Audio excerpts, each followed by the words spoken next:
Pendakwah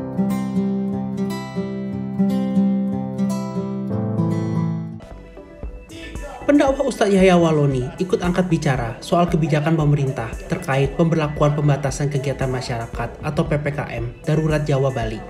Yahya Walloni berpendapat bahwa kebijakan itu sangat melukai serta mencederai umat Islam mengingat pada hari besar Islam Idul Adha akan diberlakukan PPKM. Ia pun menilai setiap kali hari besar Islam, pemerintah selalu berdalih dengan alasan COVID-19 menjelang perayaan tersebut. Tak hanya itu, Ustadz Yahya juga menilai kebijakan PPKM tersebut hanya semata-mata senjata politik dari pemerintah. Ustadz Yahya Walloni bahkan menyebut kebijakan PPKM itu merupakan strategi komunis untuk mengukur persatuan dan kesatuan umat Islam.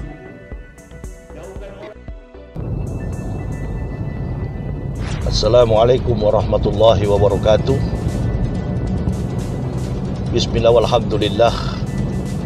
Wassalatu wassalamu ala rasulillah wa ala alihi wa sahbihi wa mawalah, amma ba'd. Ma'asyiral muslimin wal muslimah rahimakumullah, dimanapun saudara-saudaraku berada. Di tengah isu yang merebak saat ini, setelah kritikan mahasiswa kepada Presiden Joko Widodo terkait dengan gelar yang disematkan kepada seorang pemimpin negara, the King of Lip Service, maka baru-baru ini kita mendengar kebijakan pemerintah juga menurunkan peraturan pembatasan kegiatan masyarakat atau disingkat menjadi PPKM dengan berbagai macam argumen, kritikan yang dikomentari oleh seluruh lapisan elemen masyarakat, terutama masyarakat mayoritas mukmin, di mana kebijakan ini sangat melukai, sangat mencederai, mengecewakan, dan bahkan sangat-sangat merendahkan derajat di bawah kami sebagai seorang mukmin. Adapun kebijakan ini dilakukan pemerintah sejak tanggal 3 Juli sampai tanggal 20 Juli tahun 2021 miladiah. Ma'asyiral muslimin jamaah rahimakumullah, kita semua tahu bahwa tanggal 20 Juli adalah merupakan pelaksanaan Hari Besar Islam untuk memperingati Hari Nahar atau Hari Raya Kurban, Idul Adha, yang bertepatan dengan tanggal 10 Zulhijjah 1442 Hijriah atau tanggal 20 Juli tahun 2021 miladiah. Setiap kali ada pelaksanaan Hari Besar Islam, selalu saja COVID ini menjadi alasan. Bahkan dalam kehidupan masyarakat yang kita lihat di tengah isu pandemik ini kurang lebih hampir 2 tahun, masyarakat dikejutkan dengan berbagai macam aturan-aturan yang menyengsarakan, yang membuat masyarakat melarat, sulit untuk mencari akses kehidupan demi membiayai kebutuhan keperluan hidup secara pribadi dalam kehidupan rumah tangga. Karena selalu dibatasi, apa saja yang dilakukan pemerintah ini selalu bertentangan dengan pemikiran, bahkan bertentangan dengan rasionalitas daripada mayoritas masyarakat yang ada di bangsa ini. Oleh dan sebab itu, PPKM ini bagi kami adalah proses perjalanan kemiskinan masyarakat. Pemerintah ini dengan berbagai macam argumen, Presiden Joko Widodo dengan berbagai macam statement di publik mengatakan bahwa apa yang dilakukan ini adalah untuk menyelamatkan nyawa manusia. Lupakah kita? Lupakah jamaah? Tidak sedikit orang yang mati di tempat pemungutan suara ketika Pilpres 2019. Lupakah kita? Ribuan orang yang mati, ribuan orang meninggal dunia. Adakah Joko Widodo sebagai presiden mengucapkan bela sungkawa? Kemudian 6 laskar tewas.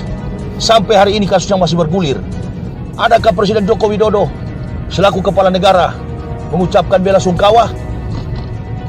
Semuanya ini penuh dengan omong kosong dan kebohongan. Tidak ada lain para pengamat dan bahkan para ahli kesehatan yang mempunyai kompetensi di bidang kesehatan. Mereka telah mengemukakan pendapat bahwa virus COVID ini adalah virus buatan manusia. Sebagai orang beriman tentu kita menyadari bahwa ini semua adalah ujian dari Allah Subhanahu wa taala. Tetapi dalam kompetensi kemampuan manusia yang diberi nikmat kepintaran oleh Allah Subhanahu wa taala, dengan mengkaji, para epidemiolog mereka mengatakan bahwa virus ini adalah buatan manusia untuk menghancurkan manusia lain. Peran penting yang dilakukan manusia adalah untuk berbisnis, mendirikan kebahagiaan di atas penderitaan orang lain. Allahu Akbar.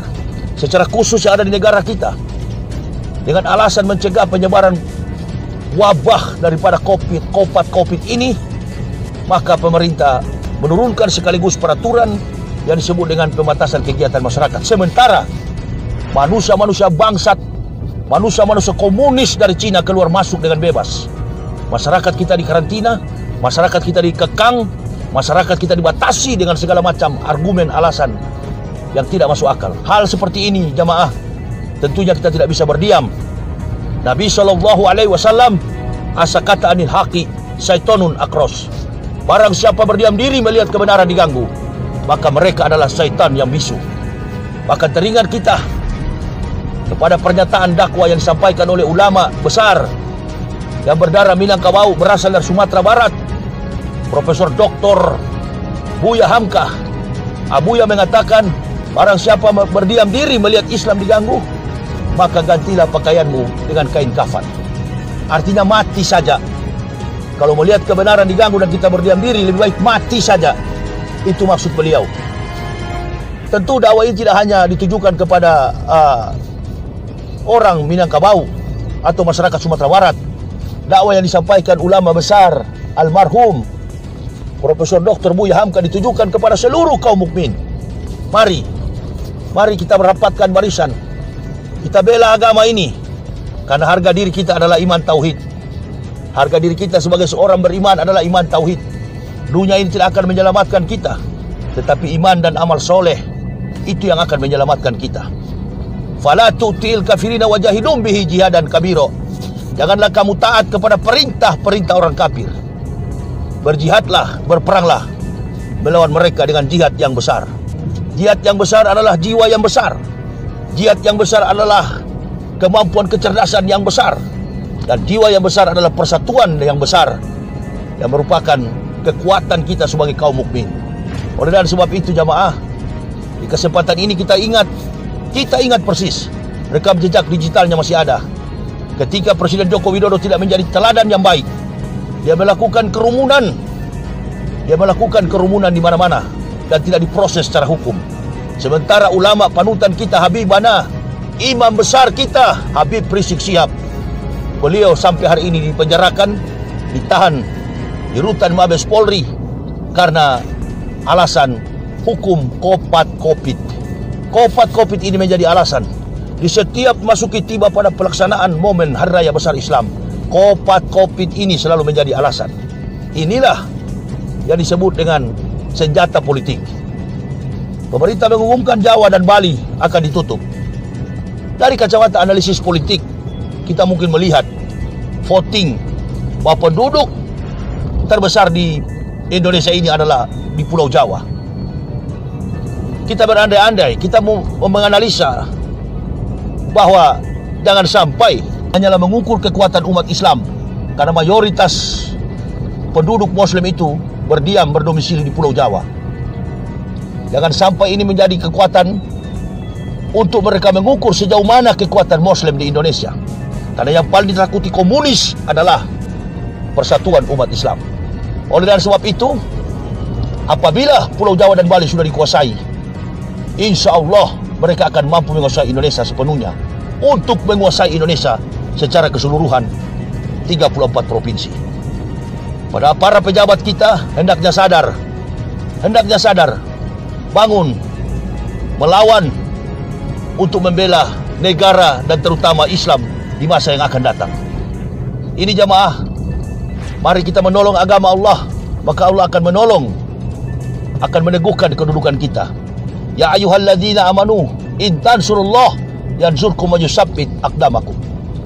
Kita selalu teringat, bahkan di dalam aturan yang diturunkan pemerintah, kami melihat setiap keluarga akan dijamin 300.000. Tentu biaya ini tidak cukup membiayai Kalau 300.000 tentu tidak cukup, tidak akan mencukupi. Inilah yang kami maksudkan. PPKM adalah proses perjalanan kemiskinan, kemelaratan masyarakat. Jadi jamaah, mari kita bersatu. Mari kita bersatu demi harga diri kita, kendati nyawa taruhannya. Kita berjihad untuk membela negara kesatuan Republik Indonesia dari para pengkhianat munafik yang mengaku Pancasila padahal berjiwa komunis, yang mengaku NKRI padahal berjiwa komunis. Mari, keberkahan negara ini bergantung kepada kita sebagai kaum mayoritas. Oleh dan sebab itu, kita perjuangkan agama ini kendati nyawa sebagai taruhannya. Allahu Akbar. Wassalamualaikum warahmatullahi wabarakatuh.